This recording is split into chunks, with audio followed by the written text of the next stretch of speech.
Hello viewers, welcome to our channel. నేను మీ చరణ్ పరిమి. తాజాగా సుప్రీంకోర్టులో ఒక సంచలనమైన తీర్పు వచ్చింది. కవిత బీఆర్ఎస్ ఎమ్మెల్సీ కవిత గారికి బెయిల్ అయితే ఈరోజు మంజూరైంది. సో ఆవిడ ఇక జైలు నుంచి అయితే బయటకు వచ్చారు. సో ఈ బెయిల్ వెనక ఏం జరిగింది, బెయిల్కి సంబంధించిన విచారణలు ఏంటి, ఆవిడకి బెయిల్ రాదు అని చెప్పేసి సోషల్ మీడియాలో ఉదరగొట్టిన సందర్భాలు ఉన్నాయి. అదేవిధంగా ఈ పార్టీ ఇక విలీనం కాబోతుంది, బీజేపీలోనే ఉదరగొట్టినవి ఉన్నాయి, అనేకం ఉన్నాయి. కానీ ఇక్కడ బెయిల్ అయితే వచ్చేసింది. సో ఆవిడకి ఎందుకు బెయిల్ వచ్చింది, ఇది ఎలా సాధ్యమైంది, దీని వెనకాల టీఆర్ఎస్ పార్టీ మంతనాలు ఏమన్నా ఉన్నాయా, అసలు ఏం జరిగిందనేది ఒకసారి చూద్దాం. ఢిల్లీ మద్యం స్కామ్, ఈ స్కామ్కి సంబంధించి సౌత్ నుంచి దాదాపు 100 కోట్ల రూపాయల మనీ లాండరింగ్ జరిగింది. సో దీంట్లో కవిత గారి ప్రాధాన్యత ఎంతో ఉంది అని చెప్పేసి ఎన్ఫోర్స్మెంట్ డైరెక్టరేట్ డిపార్ట్మెంట్ ఇవన్న మీద కేసు నమోదు చేసింది. దాంతోపాటు సిబిఐ కూడా దర్యాప్తులో కేసు నమోదు చేయడం జరిగింది. సో ఈ 2 కేసులు కూడా సమాంతరంగా ఇవి దర్యాప్తు జరుగుతూ వచ్చాయి. అయితే ఇది ఇలా అవుతూ ఉండగానే ఆవిడ కేసులో భాగంగా ఆవిడ జైలుకు వెళ్ళడము, దాంతోపాటు ఆ ఢిల్లీ నుంచి మనీష్ సిసోడియా, అదేవిధంగా దానికి సూత్రధారిగా పేరుపడ్డ కేజ్రీవాల్ గారు, వీళ్ళంతా కూడా జైలుకు వెళ్ళారు. సో జైళ్ళలో చాలా కాలంగా వాళ్ళు ఉంటే మొత్తానికి మనీష్ సిసోడియా బెయిల్ వచ్చిన తర్వాత ఇక మరి కవితకు వస్తుందా లేదా, కవిత గారికి అక్కడే ఉండిపోవాల్సిందేనా, చివరికి ఇక బీఆర్ఎస్ పార్టీని కలిపేస్తారన్న వాదన కూడా వినపడింది. అయితే నేను గత వీడియోలో అనేకసార్లు చెప్పాను, బీఆర్ఎస్ పార్టీని కలిపే అవసరమే లేదు, ఈ లోపే బెయిల్ వచ్చేస్తుంది అని చెప్పేసి నా గత వీడియోలో చెప్పాను. కావాలంటే మీరు చూడండి. సో నా ప్రిడిక్షన్ ఈరోజు నిజమైందని చెప్పేసి నేను ఘంటాపదంగా చెప్పగలను. ఎందుకంటే రాజకీయ సమీకరణాలు, అలాగే సుప్రీంకోర్టు ఎలాంటి స్ట్రాటజీతో వెళ్తుందనేది దీంట్లో గమనిస్తే ఎవరికైనా అర్థమైపోతుంది.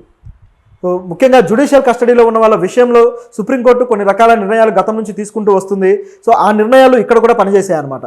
అయితే కవితకు సంబంధించి ఎవరు వాదించారు ఏంటనేది చూస్తే, సుప్రీంకోర్టులో కవిత తరపు నుంచి సీనియర్ లాయర్ ముకుల్ రోహత్గి గారు వాదించారు. అలాగే ఈడీ తరపు నుంచి ఈడీ లాయర్లు వాదించారు. దాదాపు 1.5-2 గంటల పాటు వాదనలు జరిగాయి. సో దీన్ని త్రిసభ్య ధర్మాసనం ఈ వాదనలన్నింటినీ విన్నదనమాట. సో త్రిసభ్య ధర్మాసనానికి బిఆర్ గవాయ్ గారు ఆయన అధ్యక్షత ఉన్నారు. So justice BR Gavai. So విన్న తర్వాత ఈ ఈడీ ఆరోపణలు అయితే ఆయన అంగీకరించలేదు. ఎందుకంటే ఆవిడకి బెయిల్ వద్దు అది అన్నప్పుడు అంగీకరించలేదు. ఎందుకంటే గత కొంతకాలంగా కవిత గారి ఆరోగ్యం కూడా క్షీణిస్తూ వచ్చింది. సో ఆవిడకి ఆరోగ్యం బాగలేకపోవడము, తర్వాత ఆవిడని తీసుకెళ్లి హాస్పిటల్లో జాయిన్ చేయడము, తర్వాత కోలుకున్నాక మళ్ళీ తిహార్ జైలుకు తీసుకురావడము, ఈ విధంగా జరిగింది. సో అలా జరిగిన తర్వాత ఇక ఎవడు మరి బెయిల్ వస్తుందా లేకపోతే అక్కడే ఆరోగ్యం క్షీణించిపోతుందేమో అని చెప్పేసి బీఆర్ఎస్ శ్రేణులు కూడా ఆందోళన పడ్డాయి. కేసీఆర్ గారు అయితే చాలా కుంగిపోయాడు కూడా ఆ టైంలో. సో ఈ సందర్భంలో ఆవిడైతే అవినీతి చేశారు కదా అనేది ఇక్కడ అందరికీ ఉన్న పాయింట్.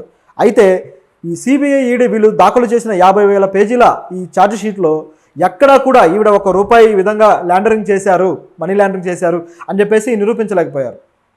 సో ఈ విషయాన్ని ధర్మాసనం కూడా ప్రశ్నించింది. సో అలా ప్రశ్నించడంతో ఆవిడకి అది క్లియర్ అయిందనమాట. ముఖ్యంగా చెప్పాలంటే మనీష్ సిసోడియాకి ఏ గ్రౌండ్స్లో చూసి అయితే బెయిల్ ఇచ్చారో అదే గ్రౌండ్స్లో చూసి ఈవిడికి బెయిల్ ఇవ్వండి అని చెప్పేసి ముకుల్ రోహత్గి గారు కోర్టుని డిమాండ్ చేశారు. సో అదే గ్రౌండ్స్లో చూసి ఈవిడికి బెయిల్ ఇప్పుడు ఇచ్చారనమాట. అది ఇక్కడ జరిగింది. అయితే ఇందులో కూడా కేవలం ఈడీ బెయిల్ మాత్రమే వస్తుందేమో, సిబిఐ కేసుకు సంబంధించిన బెయిల్ రాదేమో అని చెప్పేసి వాదనలు వచ్చాయి. ఎందుకంటే ఈడీ తరపు నుంచి అయితే వాదిస్తున్నారు కదా. సో చూసినప్పుడు గతంలో కేజ్రీవాల్ కూడా ఈడీ బెయిల్ అయితే వచ్చింది ఈడీ కేసు నుంచి, తర్వాత సిబిఐ కేసు నుంచి అయితే బెయిల్ రాలేదు, చివరికి మళ్ళీ ఆయన జైల్లోనే ఉన్నారు. అదేవిధంగా ఇక్కడ కూడా జరగచ్చేమో అని చెప్పేసి ఊహాగానాలు అయితే రేగాయి. కానీ తీరా చూస్తే ఈడీ కేసులోనే కాదు సిబిఐ కేసులో కూడా ఆవిడకి బెయిల్ వచ్చింది. దాంతో ఆవిడ జైల్లో ఉండాల్సిన పని లేదు, ఆవిడని తీసుకొని రావాలి అని చెప్పేసి ఆవిడ పార్టీ శ్రేణులు కూడా చాలా ఉత్సాహంగా ఢిల్లీ అయితే చేరుకున్నారు. కేటీఆర్ గారు అయితే దాదాపు 25 మంది ఆయన పార్టీ నాయకులతో అక్కడికి వెళ్ళడం జరిగింది. సో మరి పార్టీని ఏమైనా విలీనం చేస్తున్నారన్న డౌట్లు కూడా వచ్చాయి. అయితే నిజం చెప్పాలంటే కోర్టు ఆల్రెడీ జ్యుడిషియల్ కస్టడీలో ఉన్న వాళ్ళ మీద ఒక అభిప్రాయంతో ఉంది సుప్రీంకోర్టు. ఏంటంటే వీళ్ళు కేవలం నిందితులు మాత్రమే కానీ నేరస్తులు కాదు. సో నిందితుల మీద అన్ని సంవత్సరాలు లేకపోతే అన్ని నెలల పాటు వాళ్ళని జైల్లో మగ్గపెట్టడం, వాళ్ళ విలువైన సమయాన్ని హరించడం, ఇదంతా కూడా సరైంది కాదు. ఈ కోర్టు సిస్టమ్ మరింత బెటర్ అవ్వాలి అని చెప్పేసి గతంలో సుప్రీంకోర్టు వ్యాఖ్యానించడం జరిగింది. సో దాన్నే బేస్ చేసుకొని కేజ్రీవాల్ బెయిల్ విషయంలో కానీ మనీష్ సిసోడియా బెయిల్ విషయంలో కానీ కోర్టు అయితే వ్యాఖ్యానించింది. ఇప్పుడు ఈ గ్రౌండ్ ప్రకారమే కవిత గారికి కూడా ఈ విధంగా ఇన్ని రోజుల పాటు దాదాపు 163 రోజులు 5 నెలల 18 రోజుల పాటు ఆవిడ జైల్లోనే ఉన్నారు. సో ఇంత టైం ఆవిడ జైల్లో నిరూపణ లేకుండానే ఉన్నారు. ఇది సరైంది కాదు అని చెప్పేసి కోర్టు కూడా భావించి ఇప్పుడు ఆవిడకి బెయిల్ అయితే ఇవ్వడం జరిగింది.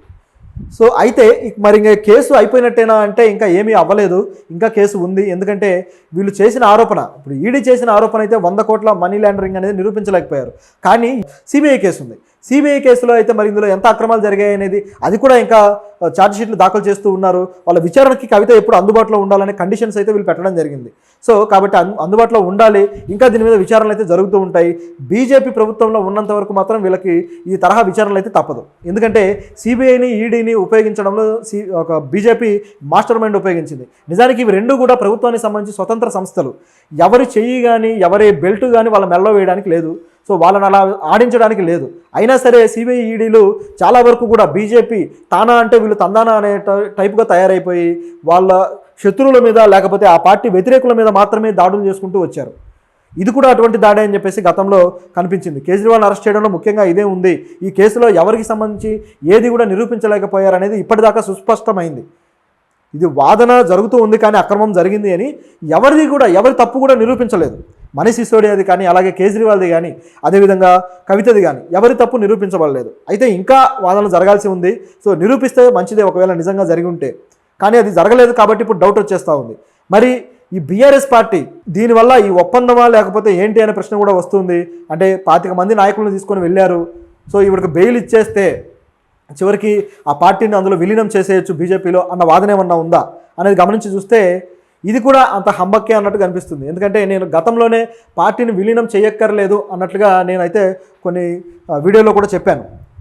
కొన్ని మీడియా ఛానల్స్ అయితే ఇక పార్టీని కలిపేస్తున్నారు కవిత బెయిల్ కోసమే ఇదంతా చేస్తున్నారు అన్నట్టుగా వాదనలు వచ్చాయి. కానీ అక్కడ లోపాయికారిగా జరిగిన వేరే సంఘటనలు అయితే ఉన్నాయి, కానీ పార్టీని డైరెక్ట్గా విలీనం చేయడానికి అయితే ఆస్కారం లేదు.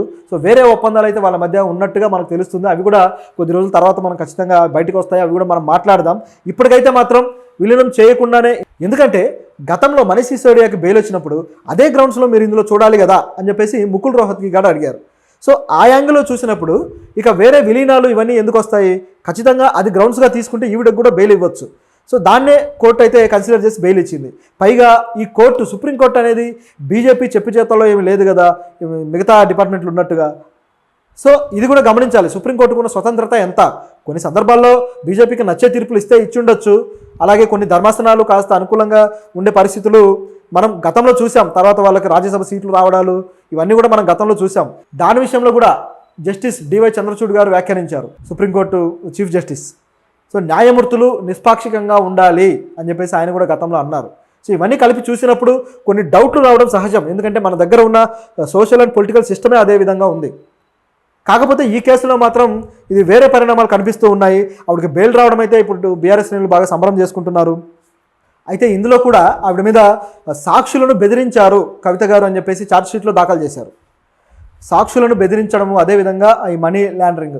సో ఈ రెండింటి విషయాల్లో నిరూపణ అయితే చేయలేకపోయారు. సాక్షుల్ని ఎవరిని బెదిరించారు, మరి వాళ్ళు సాక్షులుగా ఇక్కడికి వచ్చారా లేదా అంటే అది కూడా ఈడీ తీసుకురాలేకపోయింది. సో దానివల్ల ఈడీకి అయితే కాస్త మొట్టికాయలు పడ్డట్టు అయింది. సో మొత్తానికైతే ఈ బెయిల్ రావడం అనేది బీఆర్ఎస్ శ్రేణులకు బాగా సంబరంగా ఉంది.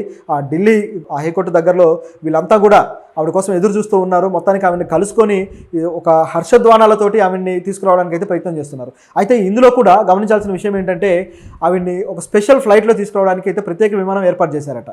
సో కేటీఆర్ గారు ఈవిడ బెయిల్ కోసం ఎలా పోరాడారనే దానికి ఇది ఒక ఎగ్జాంపుల్. సీనియర్ లాయర్ని తీసుకొని వచ్చేసి ఈ విధంగా పోరాడి ఆయన తీసుకురావడం జరిగింది.